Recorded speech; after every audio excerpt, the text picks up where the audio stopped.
Welcome to special drive. Parliament ఎన్నికలు సమీపిస్తున్న వేళ తెలంగాణలో కొత్త పొత్తులు పొడుస్తున్నాయి. బీఆర్ఎస్ బీఎస్పీ మధ్య పొత్తు ఖరారైంది. ఇక బీఎస్పీ రాష్ట్ర అధ్యక్షుడు ఆర్ఎస్ ప్రవీణ్ కుమార్ బీఆర్ఎస్ అధినేత కేసీఆర్ ను కలిసి పొత్తుపై జరిపిన చర్చలు సఫలమయ్యాయి. లోక్సభ ఎన్నికల్లో బీఆర్ఎస్ బీఎస్పీ కలిసి పనిచేయాలని నిర్ణయం తీసుకున్నాయని కేసీఆర్ ప్రకటించారు.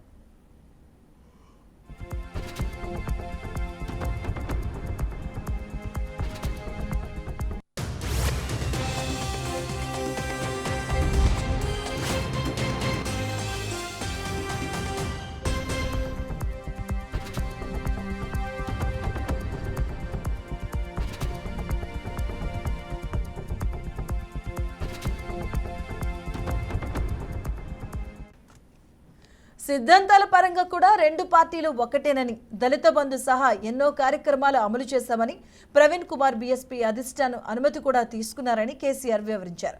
త్వరలోనే సీట్లు, విధి విధానాలను ప్రకటిస్తామని కేసీఆర్ తెలిపారు. బీఎస్పీ అధినేత్రి మాయావతితో 2 రోజుల్లో మాట్లాడతానని గులాబీబాస్ కేసీఆర్ చెప్పారు. ఇక ఆర్ఎస్ ప్రవీణ్ కుమార్ వరంగల్, పెద్దపల్లి సహా ఎక్కడి నుంచైనా పోటీ చేసే ఛాన్స్ ఉందని, జనరల్ స్థానంలో కూడా పోటీ చేయొచ్చని పేర్కొన్నారు.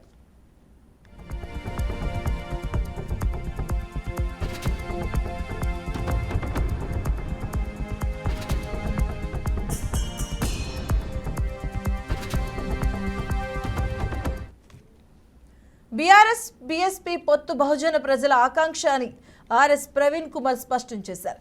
రాజ్యాంగాన్ని కాపాడేలి అనే పొత్తుకు బాటలు వేశామన్నారు. కాంగ్రెస్ హయాంలోనే దేశంలో ఎక్కువ మత ఘర్షణలు చోటు చేసుకున్నాయని ఆయన గుర్తు చేశారు. జన్వాడలో మత ఘర్షణలు జరిగితే సీఎం రేవంత్ రెడ్డి కనీసం స్పందించలేదని ఆర్ఎస్పీ విమర్శించారు. లౌకికవాదానికి కాంగ్రెస్కు అసలు సంబంధం లేదన్నారు.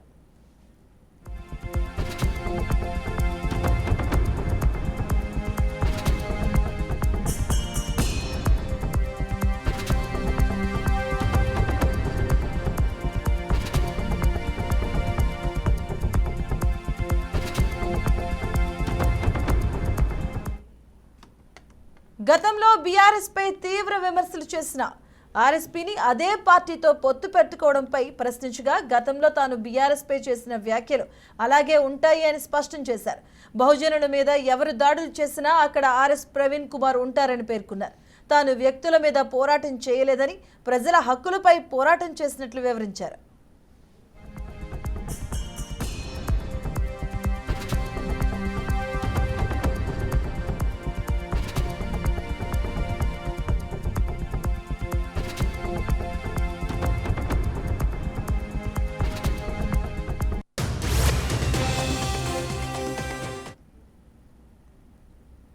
ఇక మరోవైపు అసెంబ్లీ ఎన్నికల్లో అసలు ప్రభావం చూపలేకపోయిన బీఎస్పీతో కేసీఆర్ పొత్తు పెట్టుకోవడం చర్చనీయాంశంగా మారింది. కేసీఆర్ ను అంతగా విమర్శించిన ప్రవీణ్ కుమార్ ఇప్పుడు పొత్తు పెట్టుకోవడం వెనుక కారణం ఏంటి? ఈ పొత్తు ప్రభావం పార్లమెంట్ ఎన్నికలపై ఏ మేర పడుతుంది అనేది ఆసక్తికరంగా మారింది.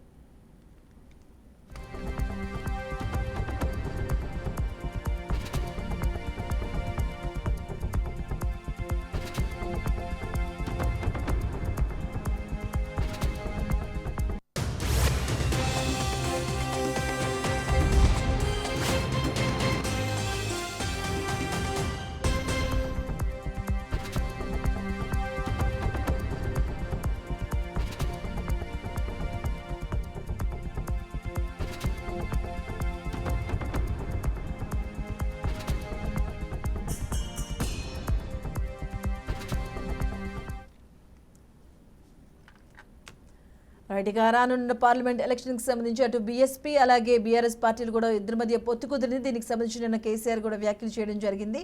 దీనికి సంబంధించిన పూర్తి అప్డేట్స్ మా కరెస్పాండెంట్ వాసు లైవ్ ద్వారా అందిస్తారు. Over to you Vasu.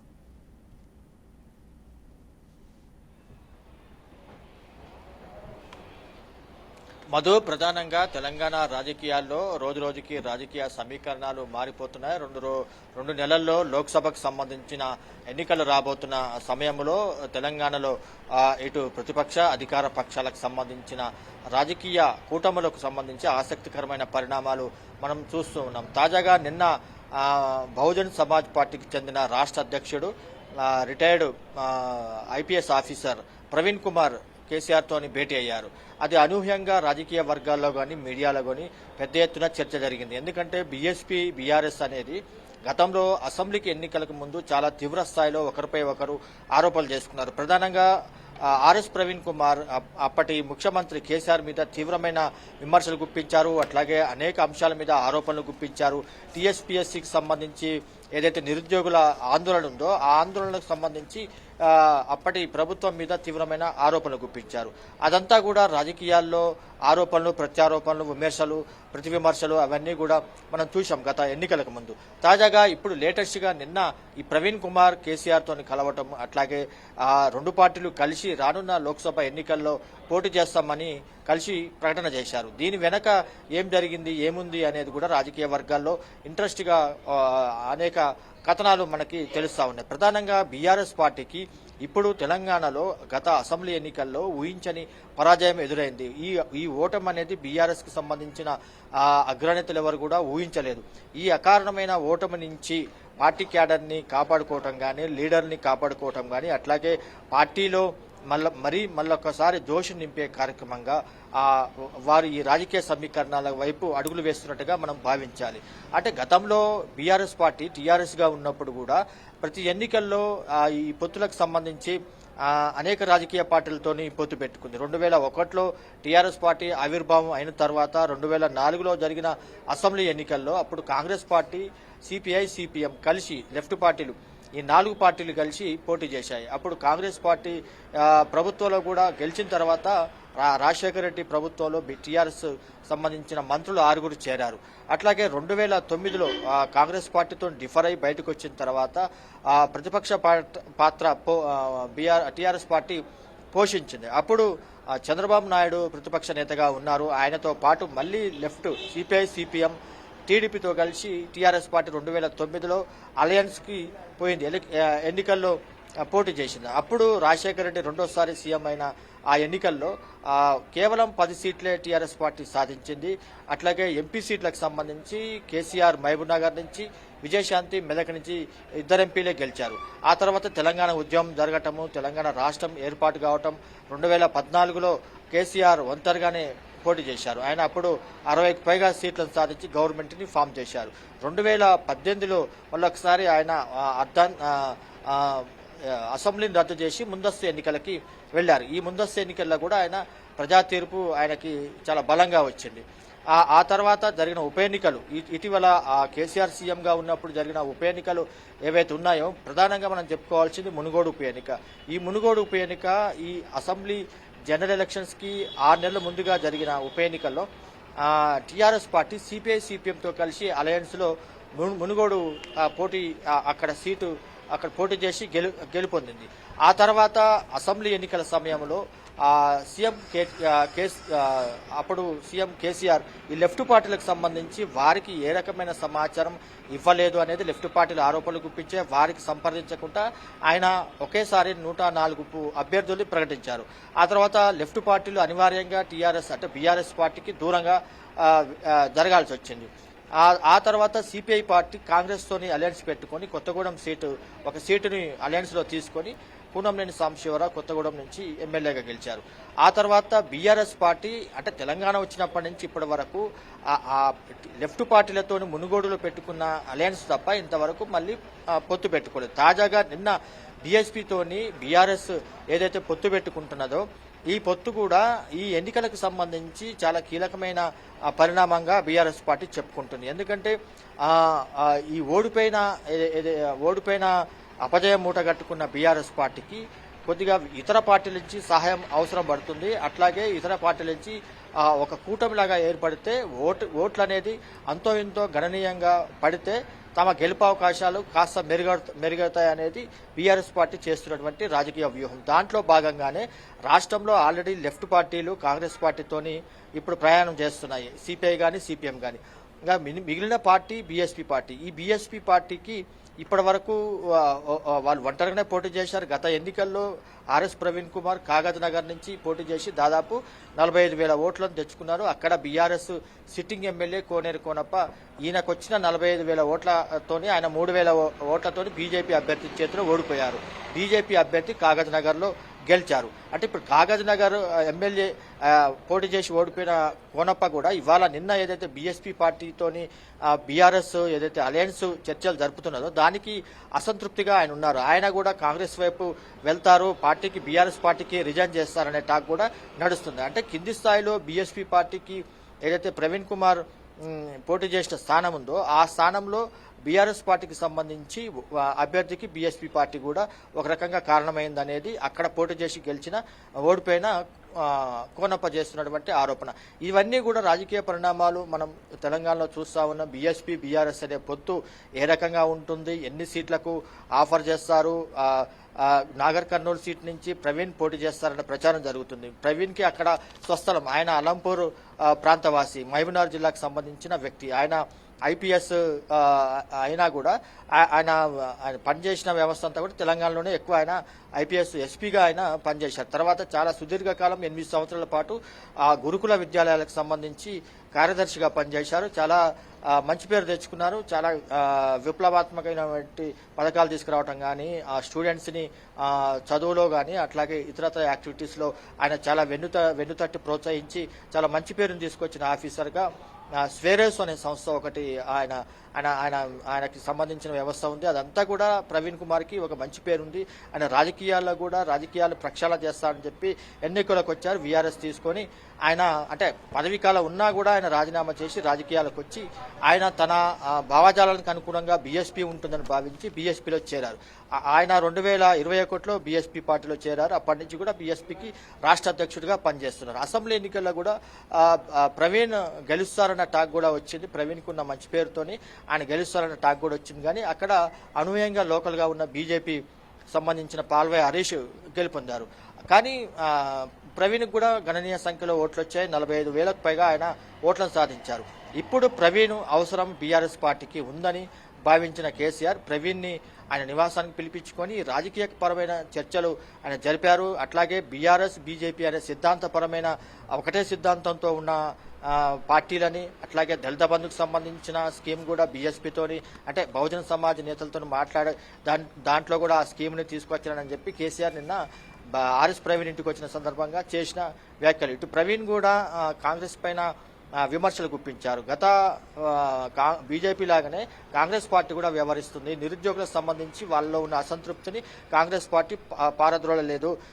నిరుద్యోగులు ఉన్న అసంతృప్తి అట్లాగే ఉంది. దానికి కాంగ్రెస్ పార్టీ అధికారులకు వచ్చినాక ఎట్లాంటి చర్యలు తీసుకోలేదనేది ప్రధానంగా నిన్న ప్రవీణ్ కుమార్ కేసీఆర్తో కలిసినప్పుడు చేసిన వ్యాఖ్యలు. ఇవన్నీ కూడా రాష్ట్రంలో బీజేపీ బీఆర్ఎస్ అట్లాగే బీఎస్పీ ఈ రెండు పార్టీలకు సంబంధించి కలయిక జరిగితే ప్రధానంగా బీఎస్పీకి ఉన్న ఓట్ బ్యాంక్ దళితు సంబంధించిన ఓట్ బ్యాంక్ ఉంటుంది. కాబట్టి ఆ ఓట్ బ్యాంక్ అంతా కూడా గతంలో అసెంబ్లీ ఎన్నికలప్పుడు కాంగ్రెస్ వైపు వెళ్లిన ఓట్ బ్యాంకు కొంచెం బీఎస్పీ వైపు ఉంటే ఆ ఓట్ బ్యాంక్ ద్వారా బీఆర్ఎస్ బీజేపీకి ఎంతో కొంత లాభిస్తుందనేది కూడా కేసీఆర్ చేస్తున్న వ్యూహరచన. దీంట్లో మరి ఏ రకంగా ఉంటుంది, ఎన్ని సీట్లు ఇస్తారు, ఎంపీ సీట్లలో నిజంగానే ప్రవీణ్ కుమార్ నాగర్ కర్నూలు నుంచి పోటీ చేస్తారా, పోటీ చేస్తే బీఆర్ఎస్ పార్టీ ఏ రకంగా ఆయనకు సపోర్ట్ చేస్తుంది, ఏ రకంగా ఉంటుంది.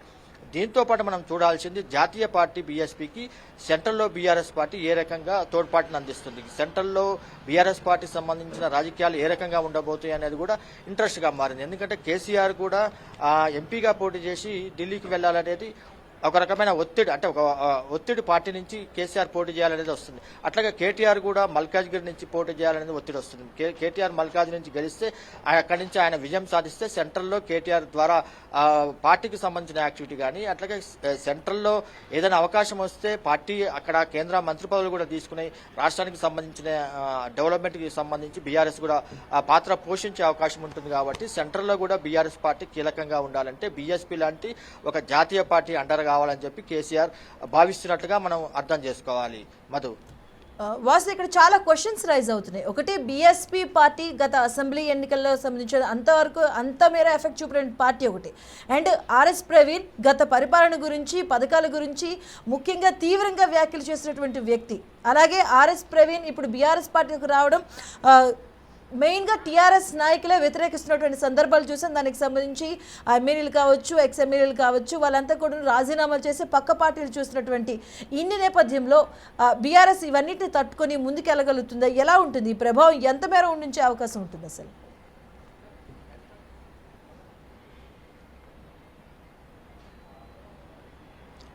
మధు, ప్రధానంగా బీఆర్ఎస్ పార్టీ ముందున్న లక్ష్యం ఏదంటే లోక్సభ ఎన్నికల్లో గౌరవప్రదమైన సీట్లు సాధించడం. దానికి సంబంధించిన ఎత్తుగడలన్నీ కూడా కేసీఆర్ ప్రస్తుతం ఆ స్ట్రాటజీలోనే ఆయన చాలా సీరియస్గా వర్క్ చేస్తున్నట్లుగా బీఎస్పీతోని నిన్న జరిగిన సమావేశంలో మనం భావించవచ్చు. ఎందుకంటే బీఆర్ఎస్ పార్టీకి రాష్ట్రంలో కలిసి వచ్చే రాజకీయ పార్టీలు ఆల్రెడీ సిపిఐ, సిపిఎం, కాంగ్రెస్ పార్టీతోని అలయన్స్ లో ఉన్నాయి. సిపిఐ పార్టీ ఆల్రెడీ ఎలక్షన్ ముందే అసెంబ్లీ ఎలక్షన్ లో కాంగ్రెస్ పార్టీతో కలిసి పోటీ చేసింది. సిపిఎం కూడా ఆ తర్వాత కాంగ్రెస్ పార్టీ ఇండియా కూటమిలో సిపిఎం పార్టీ ఉంది. అంటే జాతీయ స్థాయి కూటమిలో ఉన్న సిపిఎం పార్టీ సహజంగానే రాష్ట్ర స్థాయిలో కూడా ఇక్కడ ఉన్న కాంగ్రెస్ పార్టీతోని సఖ్యంగా ఉంటుంది, మిత్రపక్షంగా ఉంటుంది. సో సిపిఐ, సిపిఎం రెండు పార్టీలు కూడా దూరం జరగటంతో అంతో ఇంతో బలమున్న పార్టీ, అట్లాగే రిటైర్డ్ అంటే ఒక మాజీ పోలీస్ అధికారి రాజకీయాలను ప్రక్షాళన చేస్తానని చెప్పిన ఒక పోలీస్ అధికారి అటు బీఎస్పీలో చేరటం, ఆయన కూడా పోటీ చేసిన స్థానంలో గౌరవప్రదమైన ఓట్లు సంపాదించడం, ఇవన్నీ కూడా బీఆర్ఎస్ పార్టీకి సంబంధించిన అగ్రనాయకత్వం దాన్ని రాజకీయంగా సమావేశాలు నిర్వహించుకొని ఇక్కడ రాజకీయంగా బీఆర్ఎస్ పార్టీ ఒంటరిగా పోయేదానికంటే ఏదో ఒక రాజకీయ పార్టీని కూడా కలుపుకుంటే దాని ద్వారా మనకి ఓట్ బ్యాంక్ అనేది పెరుగుతుంది కానీ మైనస్ కాదు అనేది బీఆర్ఎస్ పార్టీ చేస్తున్నటువంటి ఒక పొలిటికల్ స్ట్రాటజీ. నిన్న కూడా కేసీఆర్ మాట్లాడింది ఇంకా కలిసి వచ్చే పార్టీలు కూడా కలుపుకొని పోతామని చెప్పి మాట్లాడారు. అంటే బీఎస్పీతో పాటు ఇంకా ఏమైనా రాజకీయ పార్టీలు తెలంగాణలో ఉంటే వాటిని కూడా కలుపుకొని ఒక కూటమిలాగా వెళ్లే ఆలోచన కేసీఆర్ చేస్తున్నట్లుగా నిన్న చేసిన ఆ కామెంట్స్ మనం అర్థం చేసుకోవాలి. ఇంకొకటి పొలిటికల్ స్ట్రాటజీ, దీంట్లో బీఎస్పీకి ఆల్రెడీ ఒక వర్గంలో ఓట్లున్నాయి. ఆల్రెడీ ప్రవీణ్ కుమార్ కి ఒక మంచి పేరుంది. ఇదంతా కూడా బీఎస్పీ పార్టీకి ఒక పాజిటివ్ పొలిటికల్ అట్మాస్ఫియర్ ఉంది. ఇదంతా కూడా బీఆర్ఎస్ ఆ బీఎస్పీ రెండు కలిస్తే ఖచ్చితంగా ఓటు శాతం అనేది పెరుగుతుంది, ఓట్ల సంఖ్య కూడా పెరుగుతుంది. తాము అనుకున్న సీట్ల కంటే అంతో ఇంతో సీట్లు కొన్ని పెరిగితే ఖచ్చితంగా బీఆర్ఎస్ తోని ఆ బీఎస్పీతోని బీఆర్ఎస్ ఈ అలయన్స్ ఏదైతే ఉందో ఖచ్చితంగా బీఎస్పీతోని పెట్టుకున్న అలయన్స్ ఈ ఎన్నికల్లో లాభిస్తే అది ఏదో రకంగా బీఆర్ఎస్ కి జాతీయ రాజకీయాల్లో బీఎస్పీ అండతోని జాతీయ రాజకీయాలు కూడా చక్రం తిప్పే అవకాశం వస్తుంది. కాబట్టి ఆ రకంగా ఆలోచించిన కేసీఆర్ ఇక్కడ నిన్న ఇంకో కామెంట్ కూడా కేసీఆర్ చేసింది ఏంటంటే మాయావతితో కూడా మాట్లాడి దీని మీద చర్చిస్తా అని చెప్పారు. ఏది బీఎస్పీ బీఆర్ఎస్ కి సంబంధించిన ఏదైతే సమావేశం జరిగిందో ఇది కూడా మాయావతితో మాట్లాడి చర్చిస్తా అని చెప్పారు. అంటే మాయావతి కూడా దీనికి ఒప్పించి ఆమెని జాతీయ స్థాయిలో ఆల్రెడీ బీఆర్ఎస్ కూడా జాతీయ పార్టీగా ప్రకటించుకుంది. మహారాష్ట్రలో అసెంబ్లీ ఎన్నికలకు ముందు పొలిటికల్ యాక్టివిటీస్ చాలా చేసి ఉంది. అట్లాగే కర్ణాటకలో కూడా జేడీఎస్ తోని కలిసి వెళ్లాలన్న ఒక అంటే ఇనిషియల్ స్టేజ్లో బీఆర్ఎస్ పెట్టిన ఇనిషియల్ స్టేజ్లో కర్ణాటకలో కూడా జనతాదళ్ సెక్యులర్ తోని కలిసి వెళ్లాలని రాజకీయ ప్రయత్నాలు కేసీఆర్ చేసినా కూడా అవి ఫలించలేదు. కాకపోతే మహారాష్ట్రలో ఈ నాందేడు, అట్లాగే ఔరంగాబాదు, లాతూర్, బీడ్, పర్బని, షోలాపూర్ ఇట్లాంటి ఏరియాలో ఆయన చాలా మీటింగ్స్ పెట్టారు. అక్కడున్న లోకల్ క్యాడర్ను కూడా బీఆర్ఎస్ లో చేర్చుకునే ప్రయత్నం చేశారు. చాలా మంది ప్రముఖమైన మరాఠీ సంబంధించిన నేతలు కూడా ఇతర పార్టీకి సంబంధించిన వారు కూడా బీఆర్ఎస్ పార్టీలో చేరారు. వారు కూడా ఈ బీఆర్ఎస్ పార్టీకి సంబంధించిన యాక్టివిటీలో అప్పుడు ఎలక్షన్ ముందు బీఆర్ఎస్ అధికారంలో ఉంది కాబట్టి దాన్ని అడ్వాంటేజ్ గా తీసుకొని కేసీఆర్ మహారాష్ట్ర అంటే తెలంగాణ బార్డర్లో ఉన్న మహారాష్ట్ర ప్రాంతాల్లో కూడా విస్తరించే ప్రయత్నాలు చేశారు. ఇప్పుడు తాజాగా బీఎస్పీతోని అలయన్స్ పెట్టుకుంటే బీఎస్పీ అనేది జాతీయ స్థాయిలో మెయిన్గా ఉత్తరప్రదేశ్లో బీఎస్పీకి చెప్పుకోదగ్గ రాజకీయ ప్రాధాన్యత ఉంది. ఉత్తరప్రదేశ్ కూడా దేశ రాజకీయాల్లో ఒక హార్ట్ ఆఫ్ ది పాలిటిక్స్లో ఒక హార్ట్గా ఉంటుంది. కాబట్టి ఈ మన ప్రధాని మోడీ కూడా వారణాసి నుంచి ఆయన ఎంపీగా ఉన్నారు, ఉత్తరప్రదేశ్ నుంచి రాజకీయాలు చేస్తున్నారు. కాబట్టి ఉత్తరప్రదేశ్లో ఉన్న మాయావతి ద్వారా బీఎస్పీ అలయన్స్ పెట్టుకుంటే బీఆర్ఎస్ కూడా జాతీయ రాజకీయాల్లో చక్రం తిప్పే అవకాశం వస్తుంది. అట్లాగే రాష్ట్ర రాజకీయాల్లో కూడా ఇప్పటికే ఓడిపోయి నిరాశ నిస్పృహలో ఉన్న క్యాడర్లో ఒక రకమైన ఉత్సాహం కానీ క్యాడర్లో జోష్ నింపేందుకు ఈ బీఎస్పీతో పెట్టుకునే అలయన్స్ అనేది ఖచ్చితంగా ఉపయోగపడుతుంది. ఇది బీఆర్ఎస్ పార్టీ చేసినటువంటి పొలిటికల్ స్ట్రాటజీ. ఆ రకంగానే ప్రవీణ్ ని ఆయన కేసీఆర్ ఇంటికి పిలిపించుకొని ఈ రాజకీయకు సంబంధించిన ఏదైతే వాళ్ళు అనుకుంటున్నారో పొలిటికల్ స్ట్రాటజీ ఇదంతా కూడా చర్చించి ప్రధానంగా ఎన్ని సీట్లు ఇవ్వాలి, ఏ రకంగా ఇవ్వాలి. ఇంకొక మాట కూడా కేసీఆర్ ఆఫర్ చేసింది ఏంటంటే ప్రవీణ్ కుమార్ కి ఎంపీది అంటే రిజర్వ్డ్ స్థానాలే కాకుండా జనరల్ స్థానాల్లో కూడా ఆయన ఎక్కడ సీట్ అడిగినా కూడా బీఆర్ఎస్ పార్టీ ఇస్తుంది, ఆయనకి సముచితమైన గౌరవం ఇస్తుంది. ఆయనకి అలయన్స్ పెట్టుకోవడం ద్వారా రాజకీయంగా తాము ప్రాధాన్యత ఇస్తాము అని చెప్పి ఆయన స్పష్టం చేయడం జరిగింది. అంటే ఆయన నాగర్ కర్నూలు చేయొచ్చు. అంటే ఇప్పుడు తెలంగాణలో ఉన్న 3 పార్లమెంట్ నియోజకవర్గాలు పరిశీలిస్తే నాగర్ కర్నూలు ఒకటి, పెద్దపల్లి ఒకటి, వరంగల్ ఒకటి, ఈ 3 రిజర్వ్డ్ స్థానాల నుంచి ఆయన ఎక్కడి నుంచైనా పోటీ దింపే ఆలోచన బీఆర్ఎస్ పార్టీ ఆయనకు ఆఫర్ ఇచ్చింది. అది ఆర్ఎస్ ప్రవీణ్ డిసైడ్ చేసుకోవాలి, ఎక్కడి నుంచి తాను పోటీ చేస్తారా, లేకపోతే డైరెక్ట్ ఎలక్షన్లో పోటీ చేస్తారా, ఇంకెవరైనా క్యాండిడేట్ని పెట్టి బ్యాక్ సపోర్ట్ చేస్తూ బీఆర్ఎస్ పార్టీతో కలిసి సపోర్ట్గా చేస్తారా అనేది రానున్న రోజుల్లో మనం పరిశీలించాలి. కానీ ప్రస్తుతానికైతే ఇప్పుడు బీఎస్పీతోని బీఆర్ఎస్ కలవటం అనేది బీఆర్ఎస్ శ్రేణిలో ఒక రకమైన పాజిటివ్ వాతావరణం వచ్చింది. క్యాడర్ కూడా ఒక రకమైన, అంటే బీఆర్ఎస్ డీలా పడి ఉంది కాబట్టి ఇంకొక పొలిటికల్ పార్టీ జత కూడితే ఖచ్చితంగా అదనపు బలం వస్తుంది. ఈ రకంగా బీఆర్ఎస్ పార్టీలో ఉన్న ఏదైతే నిస్తేజంగా ఉన్న క్యాడర్లో ఉత్తేజంగాను ఉత్సాహంగా నింపేందుకు నిన్న బీఎస్పీతో జరిగిన ఏదైతే అలయన్స్ మీటింగ్ ఉందో ఖచ్చితంగా అది బీఆర్ఎస్కి లాభించింది అనేది ఇంటర్నల్ గా బీఆర్ఎస్ అధినాయకత్వం చేస్తున్నటువంటి పొలిటికల్ అంచనా. అది రానున్న రోజుల్లో ఈ 2 పార్టీలు ఏ రకంగా పొలిటికల్ గా ఎట్లా వెళ్తాయి, అంటే శాశ్వతంగా ఉంటాయా లేకపోతే ఎలక్షన్ వరకే ఉంటాయా, కలిసి పోటీ చేస్తాయా, ఎన్ని సీట్లు తీసుకుంటాయా అనేది రానున్న రోజుల్లో ఒక క్లారిటీ రావాల్సి ఉంటుంది. Madhu. Right, thank you Vasu.